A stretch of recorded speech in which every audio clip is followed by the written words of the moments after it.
Good afternoon friends, today we are going to talk about the second practice problem that we are going to solve of chapter 1, that is partnership from final accounts.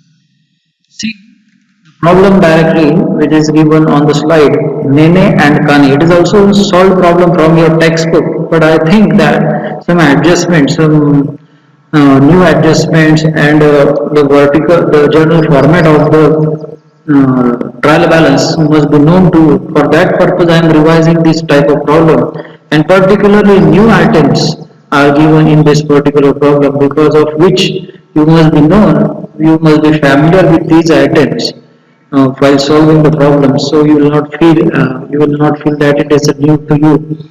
See what are the new items and what is the problem provided. In this problem also is a slight mistake made. I must say that what is the ratio given in the problem? See that many mistakes are there in your textbook.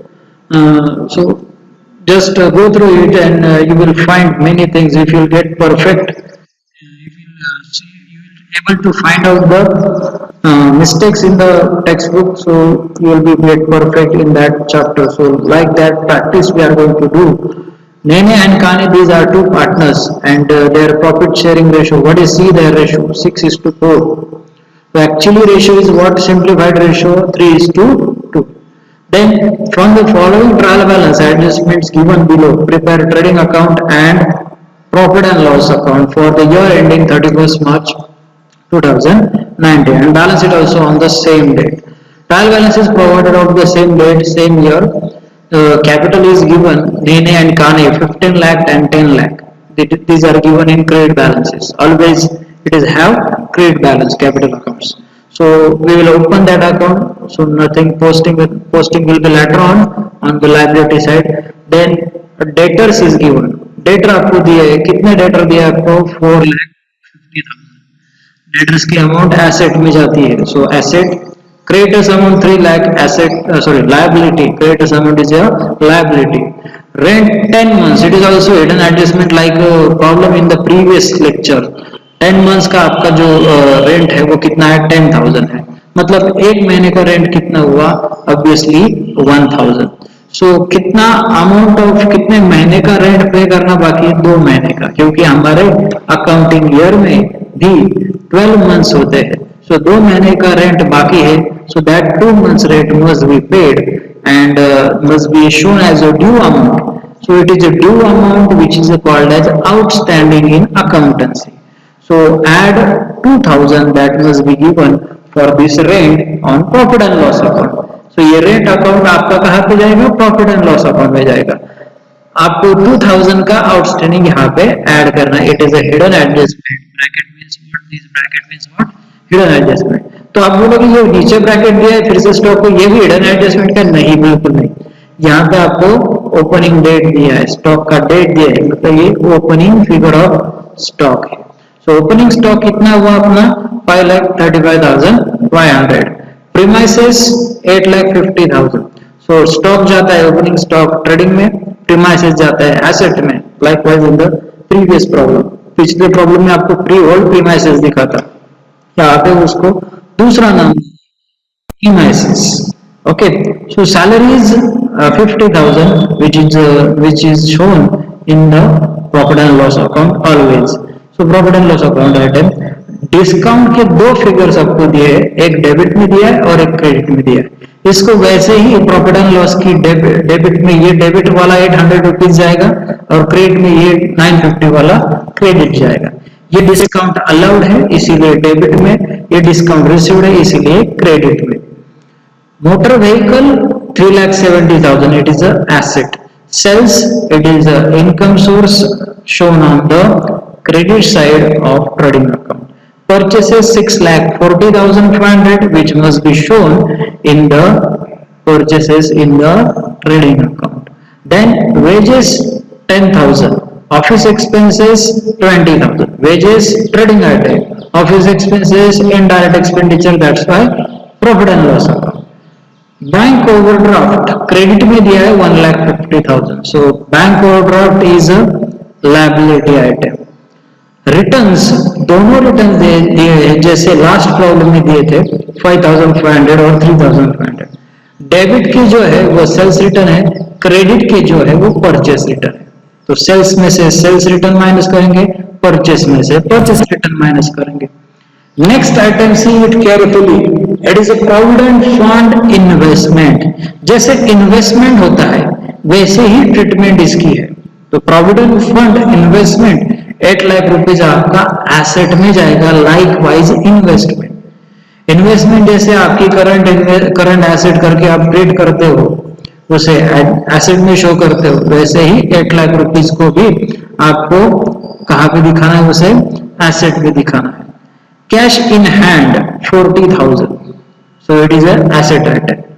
Provident fund contribution, ये भी नया item है, provident fund से related ही है। ये contribution आपको कहां पे दिखाई दे रहा है, डेबिट बैलेंसेस में। फिर ये ऐसे एसेट में जाएगा क्या, नहीं, बिल्कुल नहीं, ये जाएगा प्रॉफिट एंड लॉस अकाउंट, क्योंकि investment is an asset, contribution in your profit and loss debit side as a expenditure. So next is a provident fund. ये प्रोविडेंट फंड कंट्रीब्यूशन कहां से कहां जा रहा है, प्रोविडेंट फंड में जा रहा है। तो प्रोविडेंट फंड आपकी जो है वो प्रोविडेंट फंड की अमाउंट जो है, ये नया आइटम जो है प्रोविडेंट फंड 2,80,000 कहां पे दिखाई दे रहा है आपको, क्रेडिट बैलेंसेस में। ये लाइबिलिटी का आइटम है प्रोविडेंट फंड। जैसे आपने एडमिशन ऑफ पार्टनर में देखा था, reserve fund, general fund, like that. और नॉन ट्रेडिंग में भी आपको दिखाया है, नॉन ट्रेडिंग में जो फंड्स आपको दिखाए हैं वो भी फंड्स आपको कहां पे दिखाई दे रहे थे, लायबिलिटी साइड। वैसे ये भी फंड जो है provident fund 2,80,000 that must be shown in the liability. तो आपको तीन चीजें ध्यान में रखनी है, वो आपको लास्ट में भी फिर से मैं आपको रिकॉल कर दूंगा। Next is a cash at bank, 2 lakh is a bank balance, so that must be shown in the asset side. Interest on provident fund invest, जो इन्वेस्टमेंट आपने किया था 8 लाख का, उस पर आपको कितना इंटरेस्ट मिला साल भर में, 42,000, that must be added to the provident fund, क्योंकि ये अमाउंट जो है 2,80,000 में ऐड होने वाला है लायबिलिटी साइड। तो ये दोनों की ट्रीटमेंट आपको लायबिलिटी को दिखाना ही है, ठीक है, ये ध्यान में रखना। Later on we will discuss about the item. Drawings, drawings आपको दिखाने होते हैं, कैपिटल से माइनस करने होते हैं। हम यहाँ पे माइनस नहीं करेंगे, हम उसको दिखाएंगे पार्टनर्स कैपिटल अकाउंट के डेबिट साइड में। सो 2 ड्राइंग्स, नैने के कॉलम में 20,000, कानी के कॉलम में 15,000। What is the next? Bad debts 3,350. That is a bad debts item. Old bad debts we can say. If it is on trial balance, old bad debts. So old bad debts shown in the profit and loss account. New bad debts होते तो उसमें add कर देंगे। What is next? RDD 3,700. अगर इसे हमें bad debts की total figure से, बैड डेट्स ओल्ड वाले और न्यू वाले टोटल मिला के अगर ये उसमें से माइनस हो पा रहा है तो उसे माइनस कर देंगे प्रॉफिट एंड लॉस के डेबिट कॉलम। अगर नहीं हो पा रहा है तो क्रेडिट में ही डाल देंगे उसे by RDD 3,700। It is so simple that. तो ये बड़ी फिगर वाला एक नया ऐसा प्रॉब्लम है जो इसका आपको डर नहीं लगे कि आप इतने बड़ी फिगर है लैक्स में, so how can I solve in the 20 minutes 25 minutes। For that purpose, I have chosen this problem and for few new items.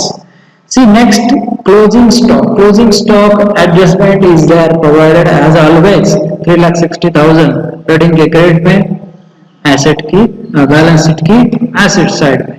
Outstanding wages 3,000 and salaries 2,000, इसका क्या करना है, यस ऑफ कोर्स इसे ऐड करना है उस पर्टिकुलर आइटम में। Depreciation on motor vehicle 5%, motor vehicle 3,70,000, 5% से कितना होगा, दैट वी विल कैलकुलेट। 10% होता है 37,000, उसके हाफ कर देंगे तो आपको मोटर व्हीकल की डेप्रिसिएशन अमाउंट मिलेगी। Next is a right of bad debts. ये ऑफ का स्पेलिंग गलत है, मैंने बोला आपको कि बुक्स पे बहुत सारी स्पेलिंग मिस्टेक्स और बहुत सारी मिस्टेक्स है जिसको आपको करेक्ट करना है। तो सो राइट ऑफ इसका स्पेलिंग है OFF, मतलब रिमूव करना, निकाल देना, कि बैड डेट्स डेटर के अमाउंट से निकाल दो। कितना राइट ऑफ करना है हमें, 5,000 का बैड डेट्स माइनस करना है। मतलब ये कौन सा बैड डेट्स है, ये नया बैड डेट्स है, न्यू बैड डेट्स है। ओल्ड बैड डेट्स कौन सा है, जैसे मैंने अभी डिस्कस किया था 3,350। So that two figures will be added and from that RDD which is given on the Credit balances that must be subtracted on profit and loss account debit side.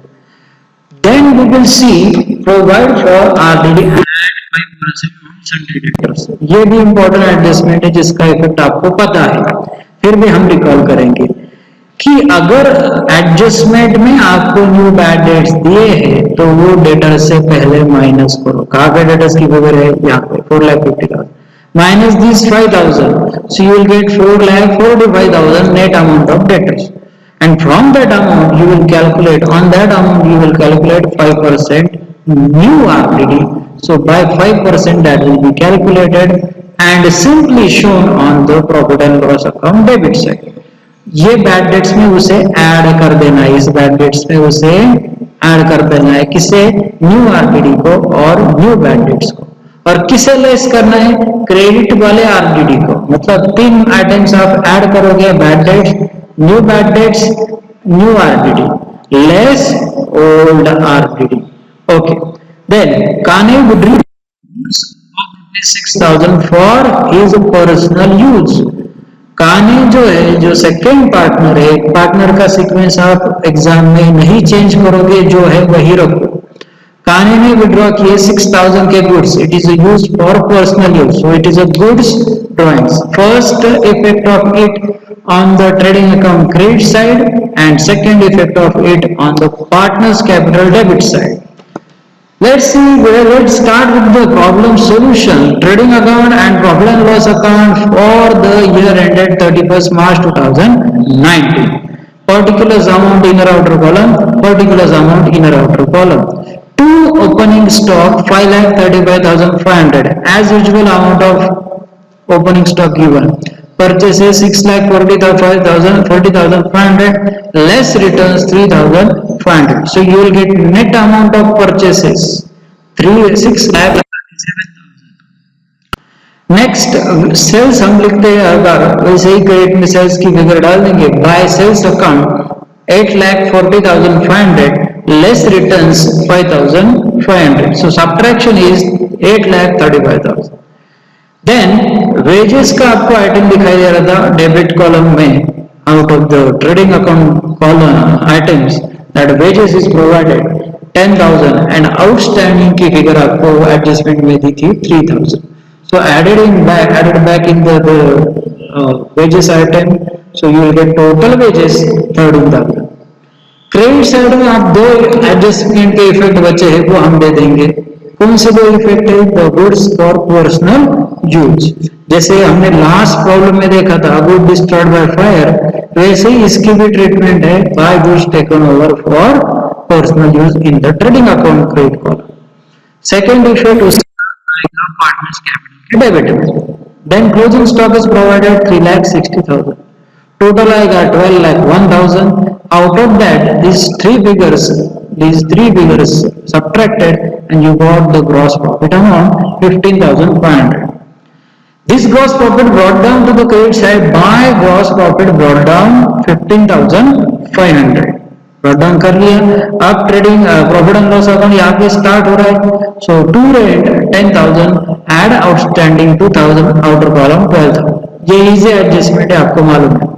पर इसके बारे में हिडन एडजस्टमेंट में बताया था कि 10 month का यहाँ पे रेंट पे किया था 10,000. सो एक मंथ का कितना हुआ? 1,000. 2 मंथ का कितना हुआ? 2,000. सो 2 मंथ का ऐड कर देंगे क्योंकि हमारा अकाउंटिंग ईयर 12 महीने का होता है. सो 12 महीने का एक्सपेंडिचर टोटली हमने यहाँ पे ऑटोमेटिकली आ गया है. तो कैसे आया? 2,000 का not of rent of full year, क्योंकि हमें यहाँ पे पूरे साल भर के एक्सपेंसेस का हिसाब देना पड़ता है. So that's why we had considered this outstanding amount of 2,000. The next is the salaries amount. Salaries amount is 50,000. Add outstanding 2,000, which is provided in adjustment. So total of salaries is 52,000. Then discount के दो figure आपको दिए थे. Discount का एक figure debit column का debit column में डाला प्रॉफिट एंड लॉस के, और क्रेडिट कॉलम का क्रेडिट कॉलम में डाला by discount received 950. Then office expenses given 20,000. It is a purely item of indirect expenditure and profit and loss account. Then provident fund contribution investment को हमने asset में treat कर लिया है। Contribution को यहाँ पे दिखाएंगे that to provident fund contribution, कितना कंट्रीब्यूशन, सारा कंट्रीब्यूशन 1 लाख रुपीज का। Then bad debt was there, bad debt के लिए हमने 3 एडजस्टमेंट की इफेक्ट दे दी है। देखो कौन सी 3 एडजस्टमेंट है। बैड डेट्स 3350, ये ट्रायल बैलेंस वाले ओल्ड बैड डेट्स है। एड न्यू बैड डेट्स, ये एडजस्टमेंट वाले 5000, ये 5000 हमने यहां से डेटर की अमाउंट से 4,50,000 के अमाउंट से 5000 न्यू बैड डेट्स माइनस कर ली, तो बचा कितना अमाउंट डेटर्स का 4,45,000। सो ऑन दैट 4,45,000 हमने 5% कैलकुलेशन किया तो न्यू आरडीडी मिला हमें 22,250। इन तीनों फिगर्स की टोटल कर ली हमने, क्योंकि इन तीनों को प्रॉफिट एंड लॉस के डेबिट में दिखाना पड़ता है, तो तीनों को ऐड कर लिया। अगर नहीं ऐड करने तो आउटर में डायरेक्टली लिख सकते थे और हमें दिखा सकते थे। ये दूसरा ऑप्शन है, सही अकाउंटिंग का तरीका। ये भी सही है कि second option is if RDD amount still less than this figure, addition of this 3, so then only you will subtract this less old RDD 3,700, so you'll get amount of 26,900। मतलब आपको ये ध्यान में रखना है कि ओल्ड आरडीडी अगर, मतलब ट्रायल बैलेंस का आरडीडी अगर bad debts, old bad debts, new bad dates और न्यू आरडीडी, इन तीनों की फिगर से अगर लेस होगा तो ही आप उसे यहाँ पे माइनस करके दिखाओगे, otherwise you will not show minus figure. Okay, then to depreciation on motor vehicle, motor vehicle का डेप्रिसिएशन था that we had calculated on motor vehicle amount of 3,70,000, so it is of 5%, full year का 37,000 होता, हमें करना है full year का ही पर half, that is 5%, 18,500। Next is in this problem, in this particular problem, we found that is a net loss। यहाँ पे हमें क्या मिला है, नेट लॉस, क्योंकि ये जो क्रेडिट कॉलम की टोटल है वो डेबिट कॉलम की टोटल से कम दिखाई दे, मतलब हमारा इनकम सोर्स कम हुआ है, एक्सपेंडिचर ज्यादा हुआ है, so net loss amount should be written in the credit column. Separately इस कॉलम में लिखा है बाय नेट लॉस, नैने का 1,28,250, काने का 85,000। ये फिगर कहां से आई, इसको हमने डिवाइड कर लिया। कैसे डिवाइड कर लिया, in which ratio we had divided, in this ratio 6:4। इसका सिंप्लीफिकेशन करके हमने इस रेशियो को क्या बनाया, 3:2। So this 3:2, that means divide this 2,13,750 by 5। जो रेशियो है 3:2, उसकी टोटल कितनी हुई 5, और ये जो पूरा लॉस कितना है सब्ट्रैक्शन करके मिला हुआ 2,13,750, तो उसे हमने 5 से डिवाइड कर लिया। 5 से डिवाइड करके हमें कुछ फिगर मिला था, that divided figure multiplied by 3 you got 1,28,250, multiplied by 2 you will get 85,500।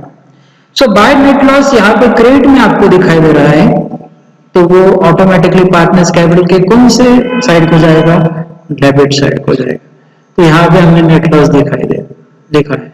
So to net loss 1,28,250 and 85,500। As usual balance is brought down करेंगे 15 lakh 10 lakh. The partner name is actually, partner के name क्या है, Kane and Nene and Kane, ठीक है। By mistake I have given this old names of old problem, so Nene and Kane, remember Nene का जो original balance था 15 lakh and काने का था 10 लाख। इसमें से हमने ड्राइंग्स को डेबिट में डाला है, 2 drawings 20,000 and 15,000। Goods taken over by partner is 6,000 by Kane, so that's why it is written on the Kane's column. Okay, net loss debited to the debit column of partner's capital account, and you found that the balance is carried down 13,51,750 and 8,93,500. So these are the closing balances. वो कहाँ पे post करने हैं? Obviously to the balance sheet liability side. Liability side में post करके उसकी total कर ली, the total is bigger one 22,45,250। ये डायरेक्टली नहीं करना है आपको, इनर में दिखाना है इसको। Then creditors amount as it is written 3 lakh, bank overdraft 1,50,000 as it is।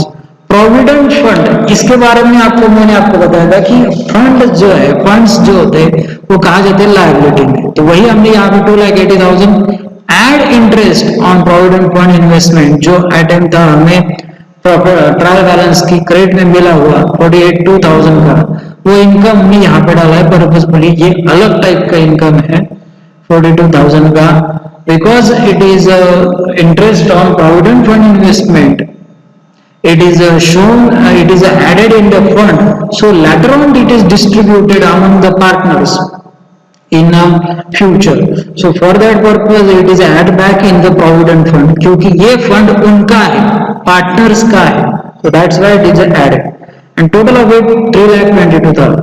then outstanding expenses तीन प्रकार के थे, wages 3,000, salaries 2,000 and rent 2,000, so total of all this outstanding is 7,000। let's come to the asset side। asset side में आपको दिखाई दे रहा है पहला item, that is debtors 4,50,000। Inner column में लिखा है क्योंकि न्यू बैड डेट्स और न्यू आरडीडी के दो इफेक्ट देने, डेटर से रिलेटेड दो एडजस्टमेंट थी, new bad dates 5,000, new RDD 22,250। Subtraction आपका आया है 4,22,750। then premises are there, premises amount 8,50,000, subtraction कुछ भी है नहीं, डेप्रिसिएशन कुछ होता ही नहीं है premises का। then motor vehicle is there 3,70,000, उसका सब्ट्रैक्शन जो है 18,500 का, that is the depreciation amount। and what is the amount of net amount of motor vehicle at the end of the year 3,51,500। then provident fund investment 8 lakh, जैसे मैंने आपको discuss करते वक्त बताया था कि ये इन्वेस्टमेंट की तरह इसका ट्रीटमेंट करना है, accounting that is shown on the asset side investment। so cash in hand and cash at bank as usual balance is 40,000 and 2 lakh। stock closing stock 3,60,000, ये आपको पता ही है। so इसका टोटल जो है, ये मैंने यहाँ पे गलती से लिख दिया, फिर ये टाइप करते वक्त बाहर चला गया है। so इसका टोटल जो है वो टैलीड फिगर है, that you will find in the problem। if you will make the total you will find equal total of this, so it is your work that you will find correct total of it। if you will find any difficulties please ask me, and as usual we will give this link in your WhatsApp numbers, so automatically you will get this video। see point to remember which are very important for this problem, इसकी बस treatment आपको ध्यान में रखनी है। Calculation part तो आप easily कर लेते हो, उसके आगे की प्रैक्टिस आप so for that provident fund investment is all problem I have taken। provident fund investment treat like an investment, show it on the asset side। then provident fund contribution is the amount of contribution from the firm, so treat it as expenses, expenses करके treat करना है। Firm से contribution है और firm से ही ये अलग कर निकाला हुआ एक कंट्रीब्यूशन हर साल बाहर निकाला हुआ अमाउंट है from your cash amount, and it is shown, it is given to the provident fund। provident fund is a fund, next third number, provident fund is a fund which have paid balance, show it is on liability side because fund kept aside, this fund, it is a fund which kept aside, and interest on provident fund investment is always added to provident fund। जो interest on provident fund investment आपको दिखाई देगा वो item आपको directly add कहाँ करना है, provident fund में करना है, and amount will be distributed later on in future to the partners। and fourth important, that is RDD, you know it, but still I have given because the recapitulation purpose। calculation of RDD is on net amount of debtors। RDD का calculation कैसे होता है, net amount पे होता है, तो कैसे किया यहाँ पे net amount find out, debtors less new bad dates, that is 4,50,000 minus 5,000, so net amount is 4,45,000। And उस पे अगर 5% से कैलकुलेट करोगे तो वो आया था 22,250। 50. So this is what for today. Please write this problem and in your notebook keep record a proper record of all this problem and show me that tally total also because by mistake it is given it is given actually I have typed it but remain to be saved. So like this we must do that changes and thank you for listening this lecture.